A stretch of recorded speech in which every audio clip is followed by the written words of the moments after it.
BYL family, it is playoff time, the best time of the season, do or die. Each and every single team that's left is fighting for that singular goal of winning a championship, and our quarterfinals tip off tonight. Now, typically on game day, we'll have posts on Instagram that breaks down the top storylines heading into the week. But with it being playoffs, we decided to switch it up a bit, and we've got a podcast-styled playoff preview along with some picks and predictions to come along with it from yours truly. For those who don't know me, I'm Taylor Pettiford, BYL League Commissioner, former flamethrower from behind the arc. Maybe still a flamethrower from behind the arc. I'll have to get in shape to see. But without further ado, we're going to jump in and break down both of our divisions, Legacy and Elite, each and every matchup that's taking place tonight, and some predictions for who the winners will be and who will be advancing on to the championship. So let's get into it. Starting off with our Legacy League here, as you can see, our seeds 1 through 8, cash money at the 1 spot. We've got Hoop and Grind at the 2 spot. At the 3 spot is the Showstoppers. In the 4 spot, we've got Team Elite. 5 spot Certified. 6 spot Fast Sloths. 7 spot Sub Zero. And in the 8th spot, the surprise winner of last week's playing game, the Mustangs. So we're going to start off with that 1-8 matchup. Again, that is cash money led by Captain Ryan McAndrew, who you see there to the right of the cash money graphic, against Mustangs, who are led by Kenny Seitz, number 23 on the Mustangs side. Two very different seasons these two teams had. Cash Money has been in first place for probably about 5 weeks now. They were the last standing undefeated team, only one loss on the season, and they've really been clicking on all cylinders right out the gate. Mustangs, on the other hand, were the worst team all season. Really couldn't get it going. I want to say they entered last week with only one win, but in a surprise, they beat the Warriors, who a lot of teams had as a dark horse to make it to the championship. So, breaking down this matchup here, Cash Money is a defensive juggernaut. There's no other way around it. When you got Ryan McAndrew, who anchors the paint, though he may be slim in stature, he's very, very long, great shot blocker, and stays very vertical in defending the rim. So Mustangs will have a tough time operating offensively in the paint against them. And then they've got guards out on the perimeter who really get up in you. Fonzie Mutebi is first and foremost on that list there. You see him centered on Cash Money, but they've also got Juwan Gooding. They've got Richie Nicholas, really good defensive guards on the perimeter who make it difficult for the other team's guards to get into any type of rhythm offensively, and that's where Mustangs may struggle tonight. So they do have a trio of good ball handlers and scorers who you actually see over on the other side of this graphic. Shamar Moore, fresh off a 32-point performance in the playing round last week. I'm sorry, Shamar Rowe. Then you've got Jeff Moore, number 10 there, who's really their best playmaker and primary ball handler. And then you've got Ali Tran, who, to give a little storyline here, started off the season with Cash Money, was disgruntled with his role with the team, and requested a trade, and has ended up with the Mustangs. So, what a story it would be if Tran, who since getting traded to Mustangs, still really hasn't gotten it going. If he can break out in a big way in this quarterfinals matchup and send his former team home, I think a lot of us would love to see that, and you'll hear a lot of chirping if that is the case. But personally, not what I expect to go down tonight. I do expect Cash Money to come out on top. I think that their defense is too strong. And offensively, though I don't consider them the strongest team, I think that they have enough. They really got to target getting Mika Gatling going early and often, because if he's able to start connecting from the outside, that's just going to open things up for the rest of the team. But Mutebi, Jawan Gooding, Mika, along with Ryan McAndrew, those guys are that they're going to get their buckets, and I don't think that the Cinderella run for the Mustangs will continue. So again, my pick is for Cash Money to advance on to the semifinals. As far as who they'll be playing, the winner of Elite and Team Certified, or Certified Ballers, which is the 4-5 matchup there. So taking a look at these two teams as they stack up against each other, Elite is really a backcourt dominated team. They've got Jamal Murray, who you see pictured their center, along with Kamal Aileen. And then they've got another couple good guards in Felipe Silva, along with Captain Dom Sanford. So a lot of strong ball handlers and high IQ ball handlers on the team. They move the ball really well. Now, when it comes to the front court, they've got Jerry Ortiz, who's a workhorse and can stick the three. And then they've got newcomer Kevin Perry, who was a later add in the season to replace their first round pick. So when you think about the fact that Team Elite was in contention for the number one overall seed late in the season, and ever since week one up until week 6, I want to say, so they played about 5 weeks without a number one draft pick, speaks to how good this team actually is. Now down the stretch, they did lose a couple tough ones, including last week, but I think that with the strength of that backcourt, along with Kevin Perry, who's about 6'4". It looks like he's been at the gym, and then the other guy there that you see listed number 42, Ian Hare. He came on late early on in the season. They really weren't working him into the rotation, but he had a couple really good performances, and he's just such a high IQ basketball player who's not going to make mistakes out on the floor for Team Elite. That just gives them that X factor there. So talked a lot about Elite. When it comes to Certified, I don't mean to gloss over them. They do have a lot of potential. They're a good team. Nick Loriano and Chuck Orisakwe, who you see pictured here for them, they really lead the charge. Two very, very capable scorers, both able to get 25 on any given night. But I just don't see Certified moving the ball well enough in this game to beat Elite. And quite frankly, the game could get out of hand pretty quickly if you start seeing it be an offense reminiscent of the old OKC teams, where it's a your turn, my turn between Loriano and Orisakwe, which has really been their Achilles heel, especially after Captain Diedrich Doffman went down for the season. So again, if Loriano or Sakwe, probably, and if both of them can get hot in this game and both go for 30 apiece or close to it, they can make this one interesting. But I fully expect for Team Elite to pull this one out. They just have too many weapons. They get up and down the court in a hurry, and they defend really well. If there's another team out there that can defend or has the potential to defend on par with Cash Money, I would say that it's Team Elite when they're talking and they're all together. So again, my prediction for this one is Team Elite to advance to a semifinals matchup or rematch against Cash Money. Quarterfinals, 2 seed versus 7 is Hoop and Grind and Sub-Zero. I think that this is the game of the quarterfinals for the Legacy division, personally. Earlier on in the season, Sub-Zero beat Hoop and Grind. Hoop and Grind probably was missing a player or two that evening, but this is going to be a very, very interesting matchup. When we look at Sub-Zero, we didn't really have a great feel for the type of team that they were, because their first round pick, June Brockington, who you see center there in mid flight for the layup, he missed probably about 3 to 4 weeks.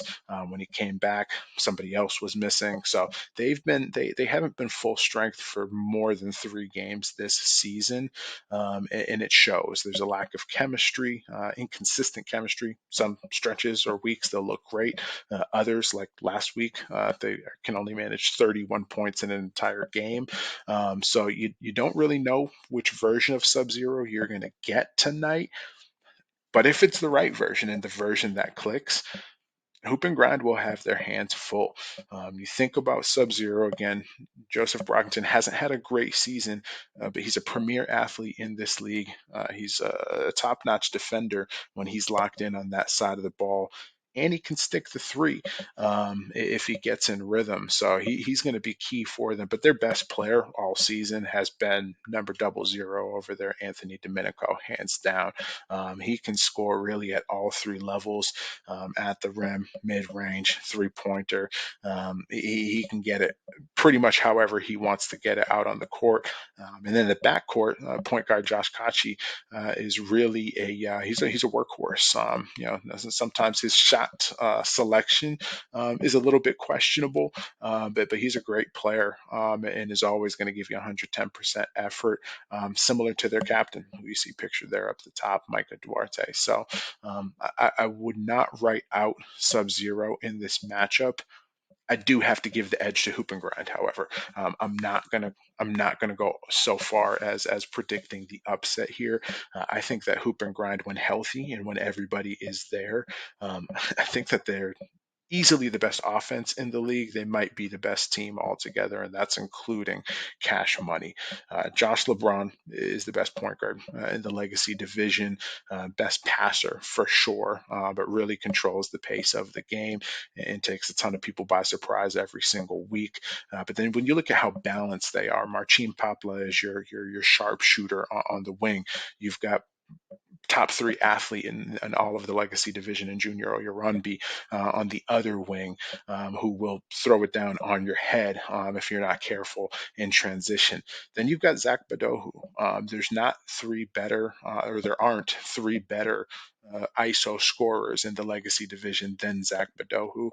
And then maybe pound for pound their best player all season has been Ian Kilpatrick, as a modern big who's able to score in the post, especially against teams with a lack of height, but then can also step out and hit the three.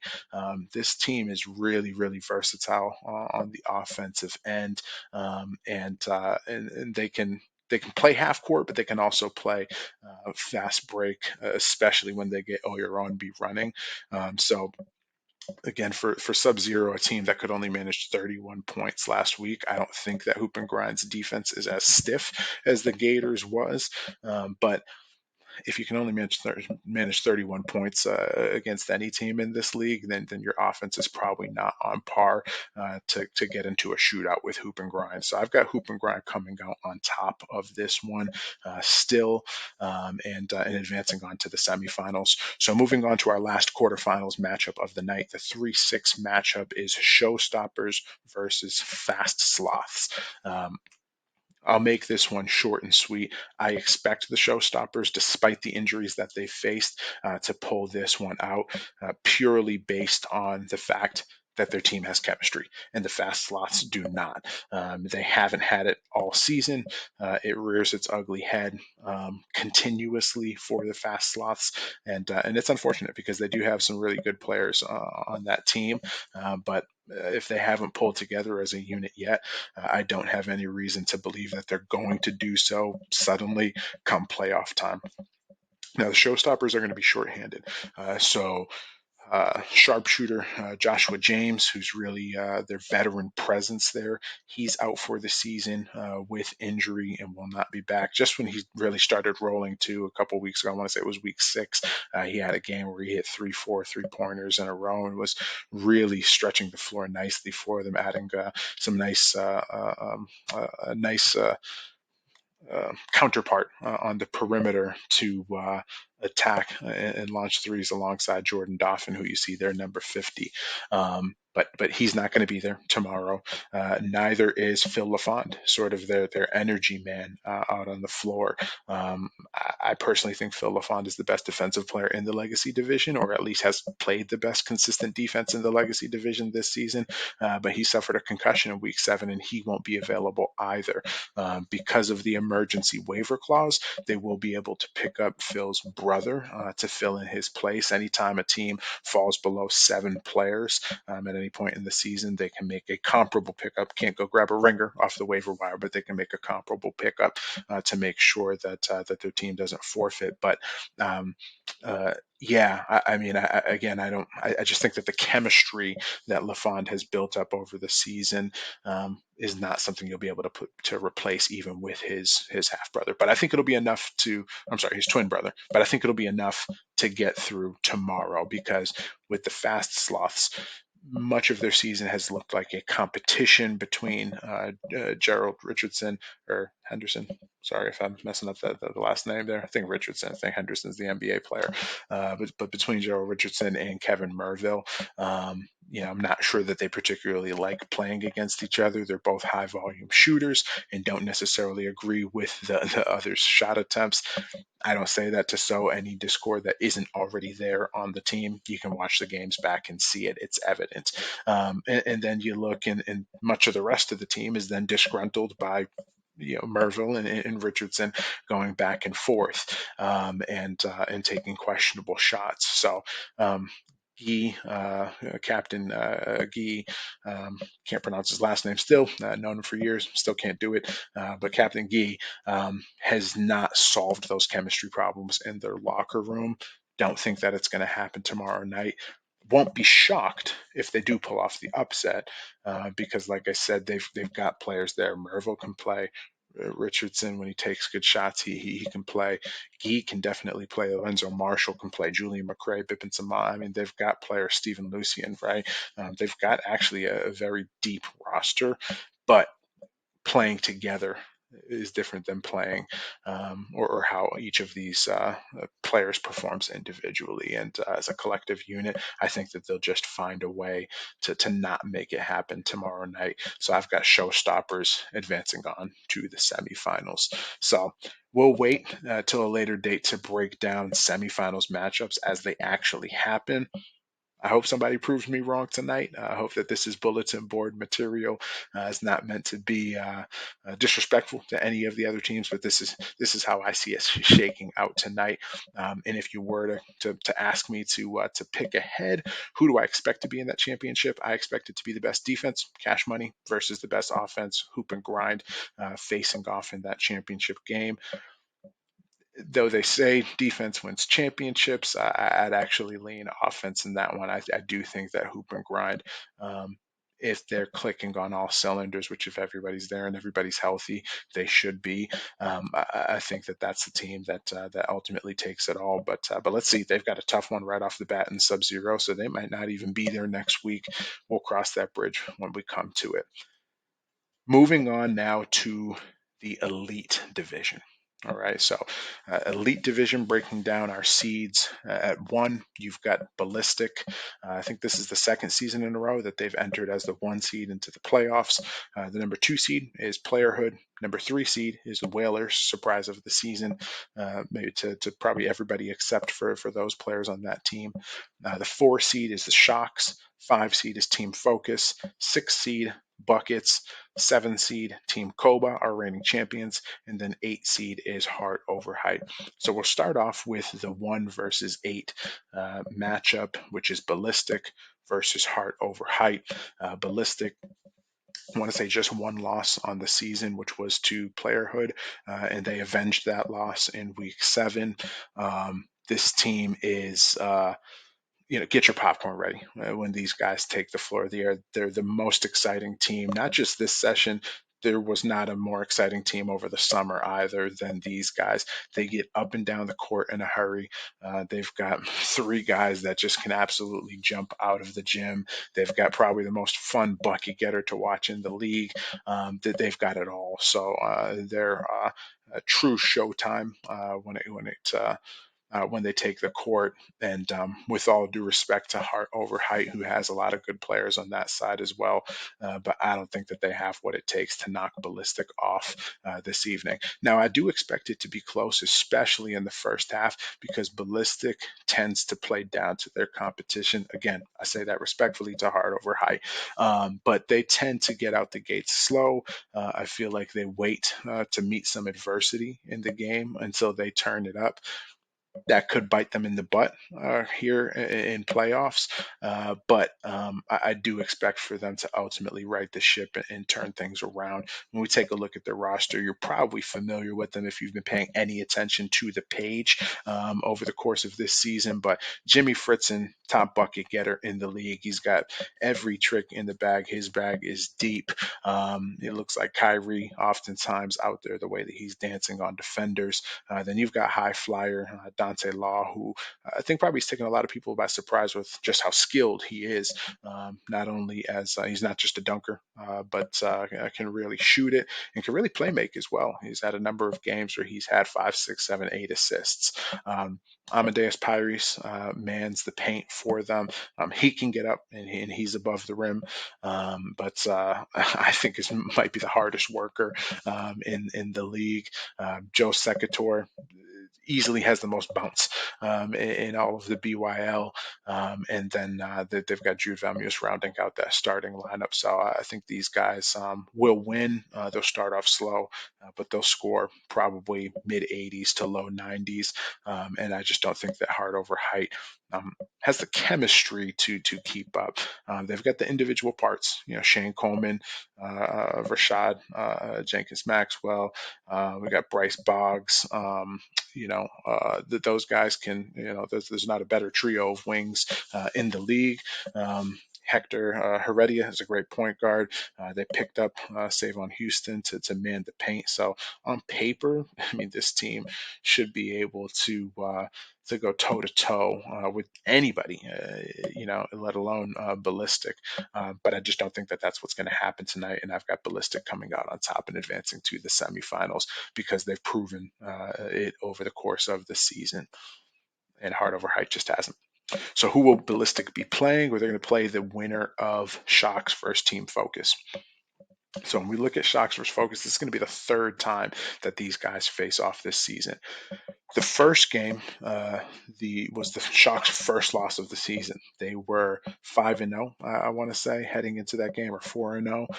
And Focus came in on fire, and they ended up beating them in a 1-point thriller. A few weeks later, played each other again, which was actually just last week. Not sure how much stock we put into that game because Shocks had a celebrity or guest appearance from former NBA player Jared Terrell and current pro overseas. So he's not coming back. He's not going to be there tomorrow.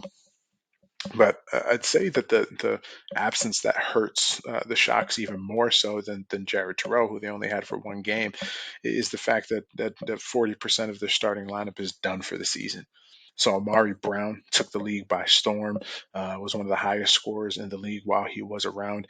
He's done for the season. And then pro player for the Providence Pirates, Dan Flaherty, is in season playing semi-pro right now, or playing pro, I should say, right now, and he's done for the season as well. So they still have pieces, and they've picked up to replace those guys, but developing that same type of chemistry is going to be tough. I don't think that it can be done in a matter of a couple of weeks.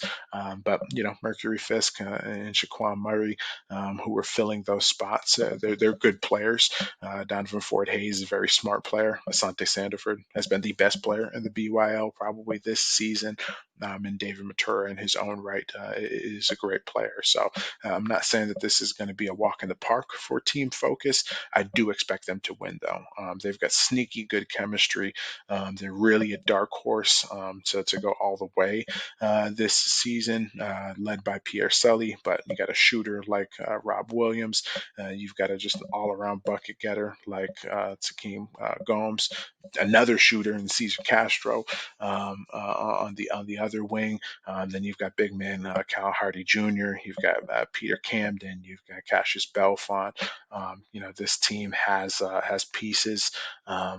They're very well balanced. They share the ball, move the ball, and they knock down threes at a very, very high clip. So I think it'll be tough for Shocks to come out on top in this one and playing the catch up game when it comes to chemistry. But they have Asante Sandiford. He can go off for 40. He can really be the difference maker in a game like this.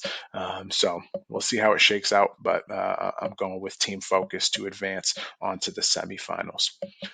2 versus 7 matchup is a rematch from week 5, I want to say, between Playerhood and Team Koba. It was an overtime, maybe 1 or 2 point matchup between reigning champion Octavio Cruz and his squad versus Coco Fernandez and Playerhood. So these two teams are loaded. I mean, you wouldn't think it from the 7 seed that Octavio Cruz and crew have coming into the playoffs. The fact that they were in a play-in game last week, but they're absolutely loaded. The reason why they're hurting so bad record-wise and sort of we're stumbling into the playoffs and almost weren't here this week. I mean, they were a George Guyton a couple free throws away from not playing and not advancing onto this week. But they had Dante Ramos, who was a BYL All League performer over the summer. He was their first round pick. He played week 1. Never saw him again. So this team's been down their first round pick all season, or most of the season, I should say, until they picked up Mike Flip Lofton.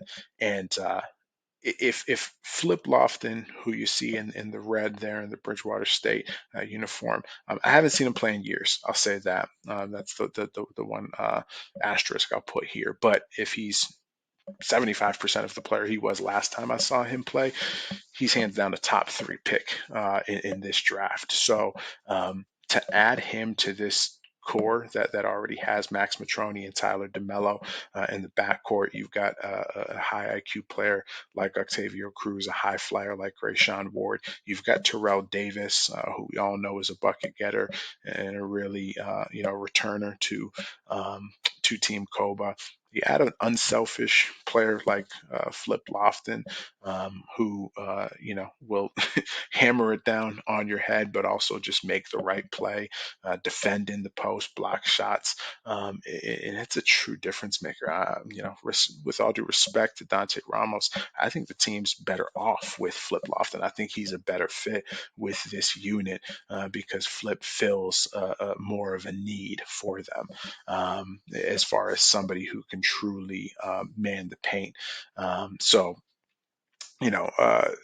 this is not your average 7 seed, and that's not, me having a hangover from last season and the fact that Team Koba won it all.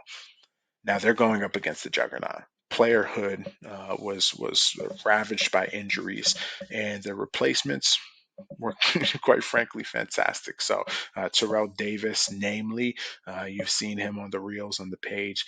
Terrell Davis he's probably shooting 75% from the floor since he joined the BYL 3-4 weeks ago, and is proving that he's definitely an upgrade from whoever it was that the Playerhood had before him.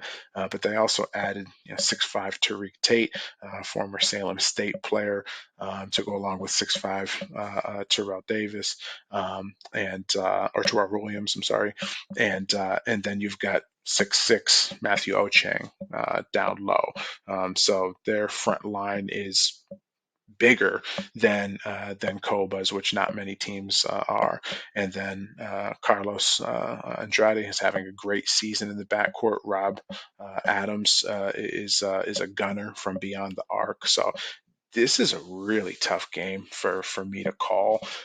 Quite frankly, these teams are very, very evenly matched. And I think it's going to come down to a possession or two late in the game. Ultimately, I am going with the upset here, Team Koba. I think that they've got a little bit better of a backcourt with Matroni and DeMello, and I think Flip Lofton is going to be the best player in this ball game. Now, Terrell Williams is probably going to watch this and go off just because I said that, but I'm going to stick with my gut here, and my gut tells me that Koba is going to advance on to the semifinals for the second season in a row. They're going to play the winner of the 3-6 matchup, which is the Whalers versus Buckets. These are two teams that have already played each other twice. They split their two prior matchups, but last week was a decisive win for the Whalers, and I think it's a more accurate depiction of where these two teams stand at this point in the season. The first time that these two teams played was week 2 of the regular season. I don't think that the Whalers truly had a chance at that point to gel, and I think that the Buckets just caught them off guard. It was a really close game, but the Whalers last week beat them by about 17 points. And I don't, there wasn't anybody missing, or actually there was. Fawaz Mas was missing from Buckets, so that's a big absence. But I just don't know that adding him into that lineup last week was going to change the fact that the Whalers' ball movement is better, their communication on defense is better, and they like playing together, which I can't say for Buckets. You watch that game and their players aren't enjoying being on the court with each other, which the Whalers, multiple players from that team have already asked me if they can keep the same team coming back next season in the winter, which can't happen for anybody else thinking when making a similar request. But I love to hear that teams are gelling like that. So AJ Tavares, for me, I knew that he could ball. I did not know that he was going to be an all-league performer this session, which if you just take a look at his stats, especially the last half of the season, he undoubtedly is. I want to say that he went 28, 28, and 31 in consecutive weeks as far as points scored, and is always racking up rebounds, assists, steals as well. So props to AJ Tavares for drafting this team and then for balling out himself. But he's got multiple ball handlers in that backcourt, Elijah Rogers and Josh Bonney. Both of those guys are going to get into you defensively as well. Arinze Obiora, who was the first round pick for the Whalers, is another great defender, can guard all 5 positions out on the court, and he can get up and down in a hurry in the fast break, gives them some length there. Patrick McCarthy, a nice steal in the draft, a great shooter, good ball handler.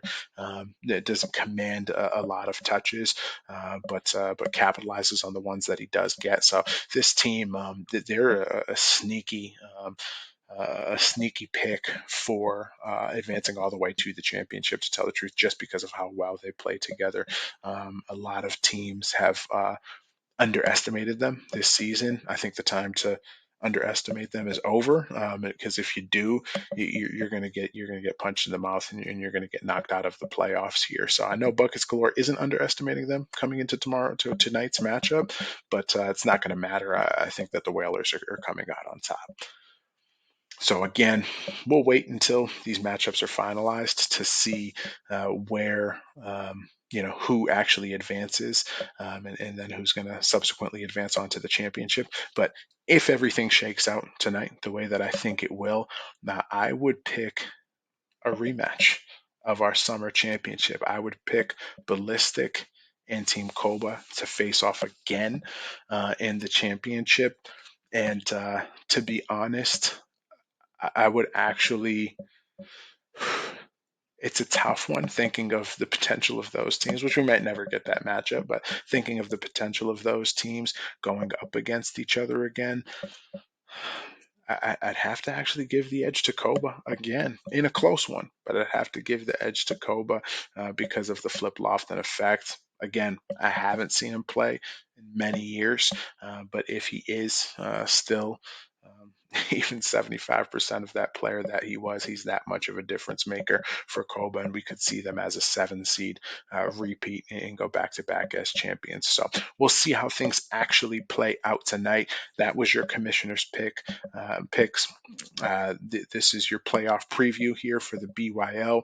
Appreciate all of the support that each and every one of you guys has shown to the league, whether you're playing in it, whether you're following us on Instagram or Facebook, or whether you plan to play in the upcoming winter session. Remember, winter registration is open right now. So if you missed out on summer, or if you missed out on fall, now is your chance. There's plenty of space left for you to sign up and begin playing with us. The season will tip off January 2nd. Sign-ups are open right now. You can save $10 on registration if you sign up and pay by the end of November. But these spots tend to fill up fast, and with another couple pushes, they're going to be gone. So again, at this point, the league is well established. You know the type of talent that comes out here. There's no reason to still be on the fence. Just sign up, come on, play. You won't regret it.